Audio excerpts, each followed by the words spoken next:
కల్కి సినిమా చూసారా? చాలా బాగుంది. ఇంకా చూడలేదురా. ఇవాళ ఈవినింగ్ వెళ్తున్నామండి మేము. ఆన్లైన్ బుకింగ్లు వచ్చాక ఒక రకంగా బాగానే ఉందిలే. అది తోసుకోవడాలు, కుట్టుకోవడాలు, చొక్కాలు తింపుకోవడాలు ఇవన్నీ ఉండేవి మా చిన్నప్పుడు. ఇప్పుడు హాయిగా ఇంట్లోంచే బుక్ చేస్తున్నారు. కానీ రేట్ ఎక్కువ పెట్టేశారు కదా.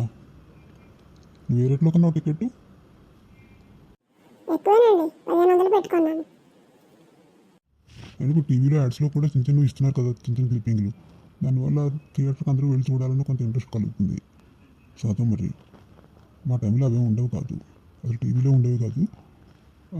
వాళ్ళు పక్కన థియేటర్లోనే సినిమా స్టార్ట్ అవ్వడానికి ముందు ఒక అరగంట ముందు టికెట్లు ఇచ్చేవారు.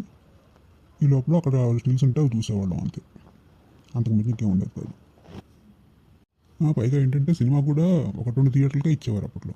ఇలా అన్ని థియేటర్లకి ఇచ్చేయడం అలాంటిదేం లేదు. సో అప్పుడైనా అప్పట్లో సినిమాకి వెళ్ళడమే ఒక పెద్ద పండుగ అనమాట. సినిమాకి వెళ్తామంటే ఇరిగిపోరు వాళ్ళు అందరికీ చెప్పి సినిమాకి వెళ్ళేవాళ్ళు సరదాగా. అప్పుడు అదే సరదా. అప్పట్లో ఫ్యామిలీతో సినిమాకి వెళ్ళాలన్నా కూడా 25 రూపాయలు ఖర్చు పెడితే సినిమాకి చూసి వచ్చేవాళ్ళు. ఇప్పుడు రోజులు అలా లేవు కదా. అవును వస్తారు, మా బాబాయ్లు వాళ్ళు చెప్తూ ఉండేవారు. వాళ్ళు చిన్నప్పుడు సినిమా థియేటర్ల కోసం ఫైటింగ్ చేసినంత పని చేసేవారు ఇట్లా. అందులో ఏంటంటే కొంతమంది సినిమా టాక్ ఎలా ఉంది అనేది చూసుకుని కూడా వెళ్ళేవారు. దానివల్ల కొంచెం లేట్ అయినా సరే బాగానే ఆడేవి, చాలా రోజులు ఆడేవి సినిమాలు. అంతా వచ్చిన వెంటనే వెళ్ళిపోవాలని బాధ లేదు నాకు. కాబట్టి తర్వాత నిదానంగా వెళ్ళొచ్చేముంది.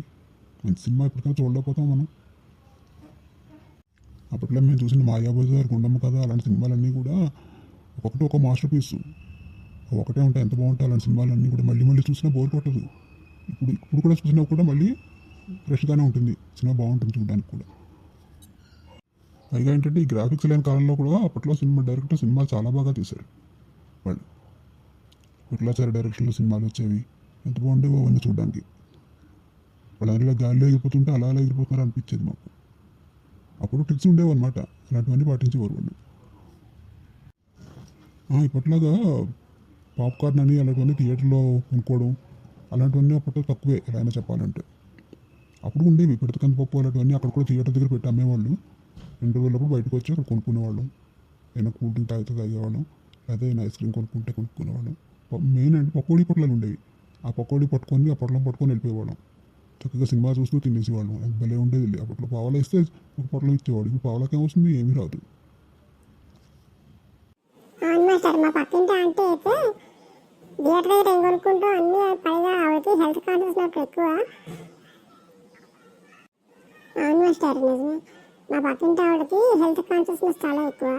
థియేటర్ దగ్గర ఏమి కొనుక్కుంది అనకూడదు, ఆరోగ్యం పాడైపోతుందని ఆవిడ ఇంట్లోనే ఏమైనా సినిమాకి వెళ్ళినా ఇంట్లోనే ఏమైనా చేసుకుని పట్టుకెళ్ళి థియేటర్లో కూర్చొని తినేవాళ్ళు వాళ్ళు. బాగానే ఉంది, కానీ అంటే అందరూ అలా చెయ్యరు కదా, ఎక్కడో రేర్గా చేస్తారు, ఎంతగా చూస్తారేమో అనిపిస్తుంది నాకు. అప్పట్లో అడవిరాముడు, బ్రహ్మాభిషేకం ఇవాళ సినిమాలన్నీ వచ్చేవి కదా, చిరంజీవి సినిమా, గూండా అలాంటి సినిమాలన్నీ వచ్చినప్పుడు మేము కూడా టికెట్ల కోసం జనంలో క్యూలో తోసుకుని వెళ్ళి చొక్కాలు తింపుకొని వచ్చిన రోజులు ఉన్నాయి. మాకు అలాంటివన్నీ ఎక్స్పీరియన్స్ బోర్డు ఉన్నాయి. సినిమా కబుర్లన్నీ బాగున్నాయి మాస్టర్. సరే ఇవాళకి వెళ్ళండి. ఇంకా ఈ సినిమాకి వెళ్ళొచ్చాక మాకు విశేషాలన్నీ చెప్పాలమ్మా. అలాగే మాస్టర్, తప్పకుండా.